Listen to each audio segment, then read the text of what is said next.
नमस्कार और सुप्रभात। आप लोग देख रहे हैं उषा बाला ब्लॉग 2022 और मैं हूं आपका मेज़बान एन बालाजी। अभी मैं हूं जमशेदपुर में। जमशेदपुर प्रसिद्ध है फेमस कंपनी टाटा स्टील और यहाँ के छोटे छोटे जो फूड काउंटर्स है उसके लिए और जूतों की एक दुकान जो श्री लेदर के नाम से प्रसिद्ध है, जो सस्ते और टिकाऊ जूते उपलब्ध कराते हैं उसके लिए, और यहाँ की स्वीट्स। तो ये सब का हम लोगों ने आनंद लिया। अब जमशेदपुर से जो है वापस जाने का समय आ गया है। 19 तारीख का दिन है, सुबह के 6:30 बज रहे हैं। अब हम लोग निकल रहे हैं विशाखापट्टनम की ओर। यहाँ पर ठंडा बहुत ही ज़्यादा है, जिसके चलते हम लोग को कोट वगैरह पहनना पड़ा। तो अब हम लोग निकल रहे हैं। जैसे चलेंगे थोड़ा ब्लोअर वगैरह ऑन कर लेंगे, जिससे कि हम लोग को दिक्कत नहीं हो सफ़र में। तो चलिए चलते हैं और फिर एक बार NH18 और NH16 को नापते हैं, आप लोग को भी दिखाते हैं और हम लोग भी चलते हैं। तो चलिए। जो हमारे बहुत पुराने दर्शक हैं हमारे YouTube चैनल के, उन लोग को मालूम होगा जब कभी भी हम लोग जमशेदपुर से कोई भी रोड ट्रिप चालू करते थे तो वहाँ पर एक काली मंदिर है, जहाँ पर कि जाकर हम लोग माँ का आशीर्वाद लेते थे। तो आज भी उसी परिपाटी का पालन करने के लिए हम लोग माँ काली का दरबार में जा रहे हैं। जय माँ, जय माँ, जय माँ, जय माँ। माँ का आशीर्वाद ले लिए हैं। माँ का आशीर्वाद लेने के बाद ठंड बहुत ज़्यादा है, जिसके चलते चाय की तलब बहुत ज़्यादा लगी हुई है, जिससे कि शरीर में कुछ गर्मी आ सके। तो देख रहे हैं कि चाय की कोई दुकान मिल जाए तो चाय लेते हैं, क्योंकि अभी नाश्ता का समय नहीं हुआ है। अभी हम लोग रुके हैं एक टी ब्रेक के लिए। सुबह सुबह का समय है, ठंडा बहुत ज़्यादा है, तो चाय पी लेने से क्या है कि तरोताज़ा हो जाता है।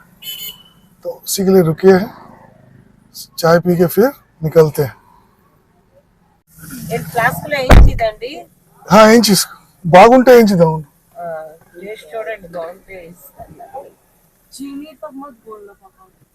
एक मेरा कम चीनी। हाँ अनिल,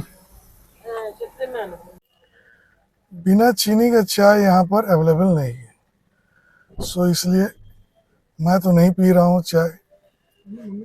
और बाकी हमारी माता जी और बेटी जी दोनों चाय पी रहे हैं।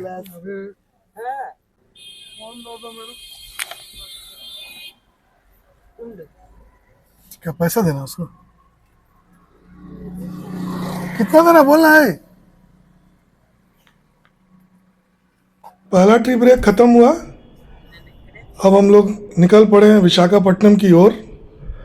जमशेदपुर से विशाखापट्टनम की दूरी जो है 850 किलोमीटर है, जो कि हम लोग आज दिन भर में चलकर आज शाम तक जो है विशाखापट्टनम पहुंच जाना है। ये हमारा लक्ष्य है। इस वक्त 6:30 बज रहा है और हम लोग उम्मीद यही कर रहे हैं कि शाम के 7:30 बजे के आसपास हम लोग विशाखापट्टनम पहुंच जाएंगे, क्योंकि अभी हम लोग भोजन भी करना है, ब्रेकफास्ट भी करना है और शाम का टी ब्रेक भी लेना है। इस वजह से समय थोड़ा सा ज़्यादा लगेगा, वरना आते समय हम लोग को एग्जैक्टली 12 घंटा लगा था। हाईवे पे आ चुके हैं।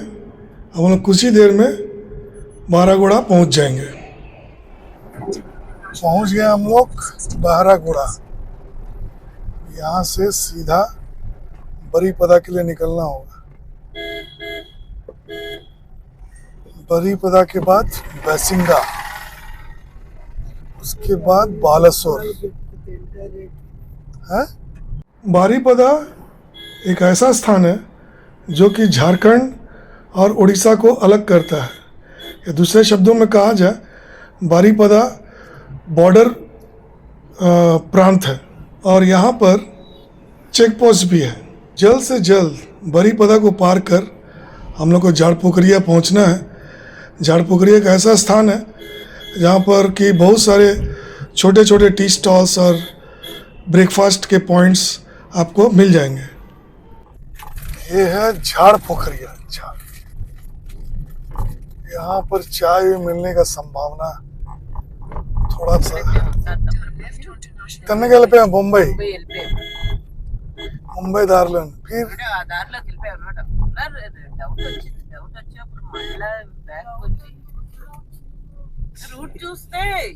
Tea break. यहाँ पर चाय हम लोग को मिल गया है, शुगर फ्री चाय। चला जाए। सभी लोगों का टी ब्रेक हो गया है, सब लोग चाय पी लिए हैं। जिसको ब्रेकफास्ट करना था थोड़ा बहुत ब्रेकफास्ट भी कर लिया। अब हम लोग सीधा चल रहे हैं NH18 पर NH16 से मिलने के लिए, जो कि करीब करीब यहाँ से 110 किलोमीटर दूर है।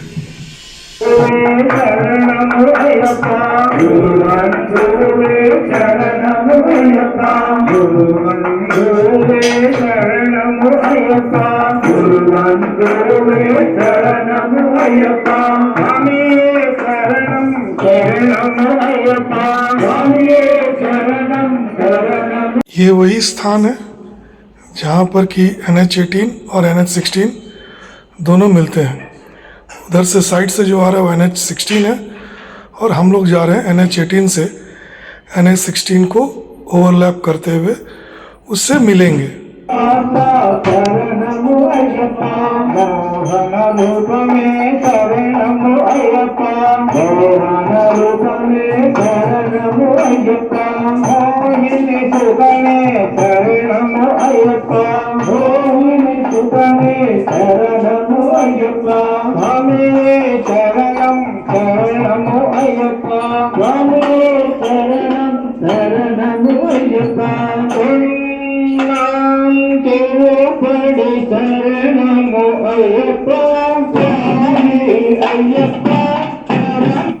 अब जो है हम लोग बालासोर पहुंच चुके हैं। बालासोर पहुंचने का संकेत यही है, यहाँ ट्रकों की भीड़, ट्रैफिक और सड़क जो है काफ़ी ख़राब मिलेगी। यहाँ पर सड़क का निर्माण हो रहा है और उम्मीद यही है कि आने वाले 6-7 महीनों के अंदर यहाँ का काम पूरा हो जाएगा।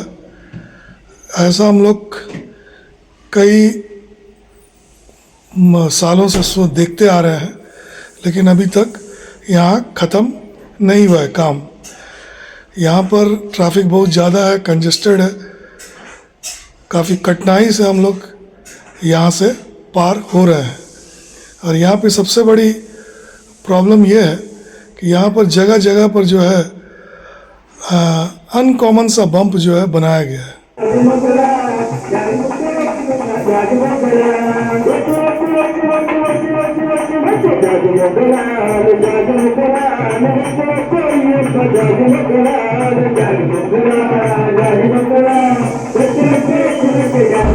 यहाँ पर बहुत देर से ट्रैफिक जाम है और इसी जाम में हम लोग भी खड़े हैं।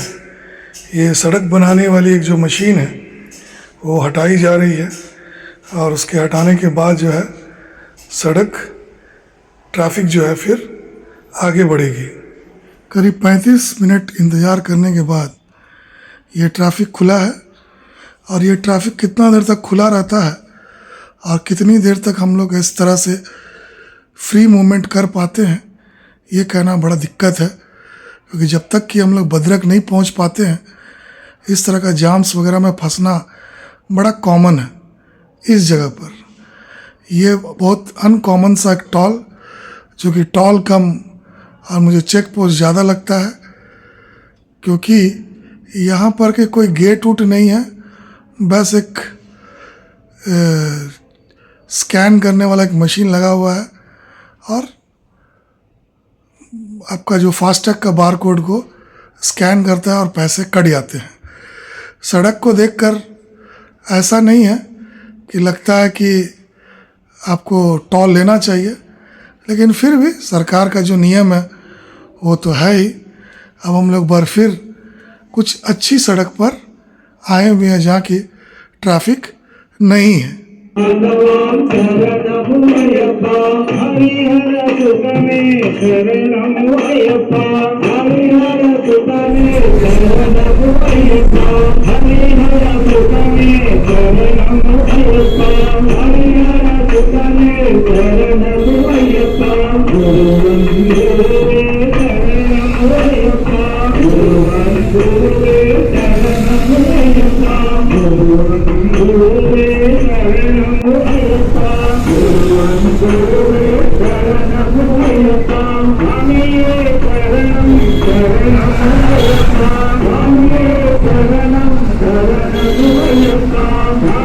अभी हम लोग जिस लोकेशन में सफ़र कर रहे हैं, इस लोकेशन में जगह जगह पर कैमरा लगा हुआ है जो कि स्पीड मॉनिटर करता है।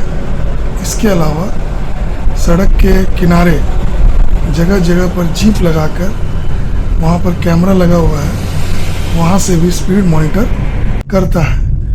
इस वजह से जो है सभी लोग अपने स्पीड को नियंत्रित किए हुए हैं और इसलिए जो है थोड़ा सा लोग सेफ्टी के साथ चल रहे हैं, वरना हाईवे में जो स्पीड होता है वो जनरली अनियंत्रित होता है। ये आप हम लोग सभी लोग जानते हैं।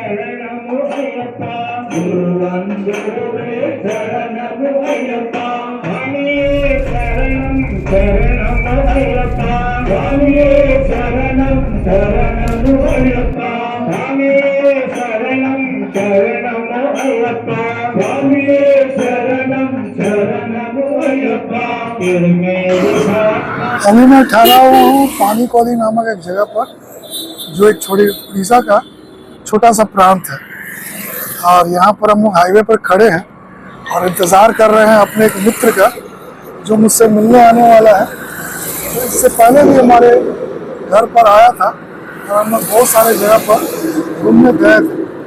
जमशेदपुर से आते समय जो है वो बोला कि मुझसे मिलेगा, तो इसीलिए मैं जो यहाँ पर उसका इंतज़ार कर रहा हूँ। तो आने के बाद फिर उससे मिलते हैं, उसके बाद जो है आगे बढ़ते हैं। इस वक्त मैं उड़ीसा के हाईवे पर हूँ। यहाँ पर देखिए सड़क पूरा सन्नाटा है। इसका कारण ये है कि अभी जस्ट संक्रांति खत्म हुआ है, जिससे लोग जो है अभी संक्रांति के नशे से उतरे नहीं हैं। मित्र आया, बहुत सारी मिठाइयाँ लेके आया, हमसे गले मिला और बहुत प्रेम पूर्वक हम लोग दोनों के बीच में बातचीत हुई और उसके बाद हम लोग आगे बढ़ चले। और वो जो है बहुत सारी मिठाइयाँ लेके आया, जिससे कि कार में पूरा मिठाइयाँ ही मिठाइयाँ हो गई है। अब हम लोग उड़ीसा के नदियों के पुल को पार कर रहे हैं। उड़ीसा को पार करने के लिए करीब 3 या 4 जो है पुल को पार करना पड़ता है। भुवनेश्वर से पहले हम लोग यहाँ पर एक जगह रुके हैं। ये बहुत ही विशिष्ट स्थान है। इसका विशेषता क्या है ये आप लोग देखिए। यहाँ पर लाइन से बहुत सारे छोटे छोटे दुकान है और इस दुकान में जो है 11 साढ़े 11 के बाद जो है गरम गरम रसगुल्ले और छेना पोड़ा और भी बहुत सारे मिठाइयाँ जो है यहाँ पर मिलते हैं, काफ़ी कास्ट कॉम्पिटिटिव पर। कास्ट कॉम्पिटिटिव से मेरा कहने का मतलब है कि आपको 5 रुपया में आपको रसगुल्ला यहाँ पर अमूमन मिल जाएगा। अभी हम लोग रुके हैं भुवनेश्वर से पहले मिठाई की दुकान पर और यहाँ पर रसगुल्ला और पोड़ा पिठा छेना पोड़ा जो भी कहिए बहुत सारा मिलता है और काफ़ी किफ़ायती दाम में मिलता है।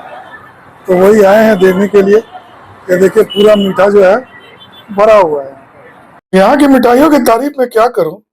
यहाँ पर मिठाइयाँ ताज़ी होती है, टेस्टी होती है और कॉस्ट कॉम्पिटिटिव होती है और आप घर ले जाएंगे तो कम से कम 4-5 दिन रहेंगे। अमूमन ऐसा होता नहीं है। यहाँ पर हमारे भाई साहब जो है पूरा मिठाइयों का मजा ले रहे हैं। रसगुल्ला का ले लिए हैं, अब जो है छेना पोड़ा का मजा ले रहे हैं।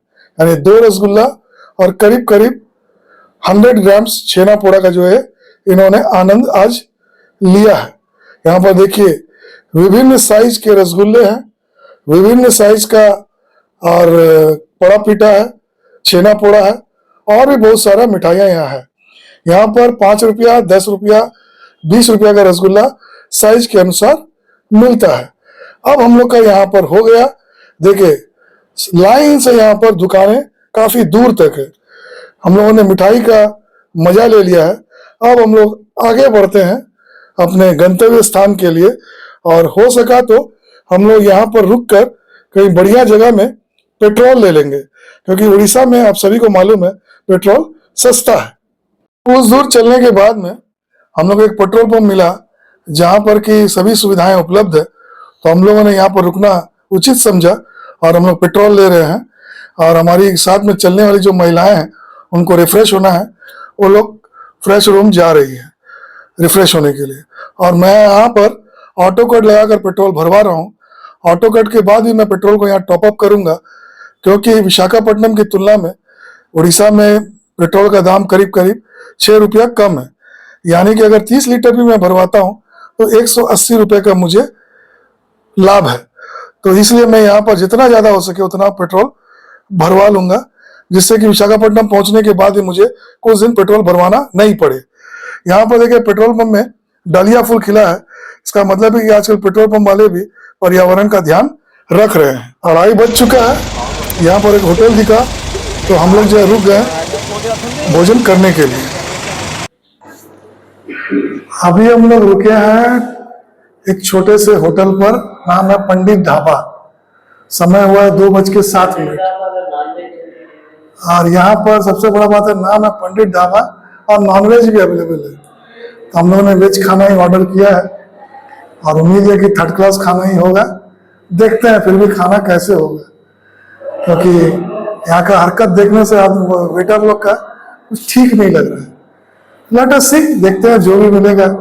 समय भी हो रहा है, भूख भी लगा है, जो मिल जाएगा वही खाने का अलावा कोई चारा नहीं है। वैसे भी मैंने आप लोगों को पहले भी बताया था कि उड़ीसा और विशाखापट्टनम, भुवनेश्वर विशाखापट्टनम के बीच में खाने पीने के ऑप्शंस बहुत कम है, और जो है वो भी सही नहीं है। तो इसलिए यहाँ बहुत ज्यादा दिक्कत है। हम लोगों ने एक बिरयानी का ऑर्डर किया है और 2 थाली का ऑर्डर किया है। अब देखते हैं कि यहाँ पर खाना कैसे होता है। जैसा अनुमान था वैसे ही हुआ है। खाना एक नंबर बकवास, ना कोई टेस्ट है, ना कोई क्वालिटी है, ना सब्जी ही टेस्ट है, कुछ भी नहीं, ना बिरयानी टेस्ट है, कुछ भी टेस्ट नहीं है। इसीलिए मैं पहले भी कहता हूँ, हमेशा कहता हूँ, उड़ीसा के रीजन में आते समय आप लोग खाना वगैरह खाने के लिए कभी भी होटल जाना प्रेफर ना करें, क्योंकि इससे आप लोग को पैसा तो खर्च हो गई, खाना भी आपको सही तरीके से मिलेगा नहीं। खाना खाने के बाद हम लोग का सफ़र शुरू हो चुका है। हम लोग चाहते हैं कि जल्द से जल्द जो है बरहमपुर को क्रॉस करके आंध्रा बॉर्डर में प्रवेश करें, क्योंकि बहुत ज़्यादा शाम अगर हो जाएगी तो विशाखापट्टनम में बहुत ज़्यादा ट्रैफिक मिलने की संभावना है। तो इसलिए हम लोग चाहते हैं कि जल्द से जल्द हम लोग आंध्रा बॉर्डर में प्रवेश कर जाएं। बहुत देर से हम लोग गाड़ी चला रहे थे, अभी हम लोग आंध्र प्रदेश के बॉर्डर में घुस चुके हैं, और घुसने के बाद जो है एक टी ब्रेक के लिए रुके हैं। समय करीब करीब हो रहा है 5:40, और ये है हम लोग जो टी ब्रेक के यहाँ रुके हैं, चाय समोसा। और यहाँ पर एक पप्पी हम लोग अभी बहुत तंग कर रही थी, लेकिन अब पता नहीं कहाँ चले गई। देखते हैं, ये मिलेगी तो आप लोग को भी दिखाएंगे। यहाँ पर जो है चाय पिया जा रहा है। शाम हो चुकी है जिसके कारण इन लोगों ने लाइट को जला दिया है। ये जो आपको रेलवे लाइन दिख रहा है, ये हावड़ा चेन्नई का रेलवे लाइन, जिसे कि हाई लाइन भी कहा जाता है। ठीक उसी के बगल में जो है हम लोग चाय पीने के लिए यहाँ रुके हैं। बहुत ही बढ़िया एम्बियंस है यहाँ पर, जहाँ पर कि हम लोग चाय पीने रुके हैं। देखिए कितना बढ़िया एम्बियंस यहाँ दिख रहा है। यही है चाय समोसा, जहाँ की अभी हम लोग चाय पीने के लिए रुके हैं। और यहाँ के खाली लाइट्स वगैरह का जो अरेंजमेंट है वो देखिए।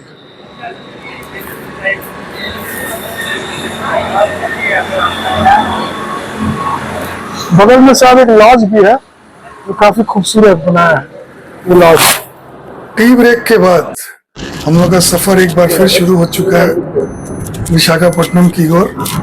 सांझ हो चुकी है और हम लोग भी तेजी से आगे बढ़ रहे हैं। ड्राइवर चेंज हो चुका है, ड्राइवर की सीट पर हमारा भाई आ चुका है और वो अपनी रफ्तार से चल रहा है। अंधेरा हो चुका है और अभी भी हम लोग को 170 किलोमीटर और जाना है घर पहुंचने के लिए। हेडलाइट्स ऑन हो चुकी है और हम लोग जो है NH16 में चल रहे हैं। विशाखापट्टनम के हाईवेज की एक खास विशेषता है, यहाँ पर जो है हाईवेज में लाइट भरपूर रहता है, जिसके चलते इसकी दुधिया रोशनी में कार चलाने का मजा अलग ही है। हम लोग शहर के अंदर आ चुके हैं। 170 किलोमीटर बहुत तेजी से हम लोगों ने कवर किया है हमारे भाई के सौजन्य से, और अब हम लोग थोड़ी ही देर में घर पहुंच जाएंगे। यहाँ देखिए शाम का समय है, गाड़ियों की भीड़ जो है आपको दिखेगी। हालांकि आज 19 तारीख का दिन है, शाम में अभी अभी संक्रांति खत्म हुआ है, लेकिन जिसकी वजह से रोड पर थोड़ा सा शांति बना हुआ है। अदरवाइज यहाँ पर ट्रैफिक आपको जम कर मिलता है। यहाँ पर देखिए लाइट्स, कितना ज़्यादा लाइट्स है, और यही लाइट्स जो है विशाखापट्टनम की खूबसूरती को बढ़ाती है। ऐसा है कि हम लोग घर पहुंचे हैं अभी जस्ट, और समय हो रहा है 8:30 बजे। तो इस तरह हम लोग का जमशेदपुर का जो टूर था, 17 को गए थे और 19 का रात को 8:30 बजे हम लोग फिर विशाखापट्टनम वापस आ गए। और इस दरमियान में हम लोगों ने बहुत सारे वर्क थे जो परफॉर्म किया जमशेदपुर में। इसके अलावा फूड वगैरह का भी वहाँ का पूरा मजा लिया और हम लोग फिर वापस आ गए। तो काफ़ी अब बढ़िया रहा ये ट्रिप हम लोग का। इसके साथ ही यह ब्लॉग समाप्त करने का समय आ गया है। फिर मिलते हैं अगले ब्लॉग में एक नए रोड ट्रिप पर। तब तक के लिए इजाजत दीजिए। अंत में ब्लॉग का संदेश, धर्म की रक्षा कीजिए, देश से प्रेम कीजिए और स्वस्थ रहिए। आप लोग सबों ने जो इतना कीमती समय दिया है उसके लिए बहुत बहुत धन्यवाद।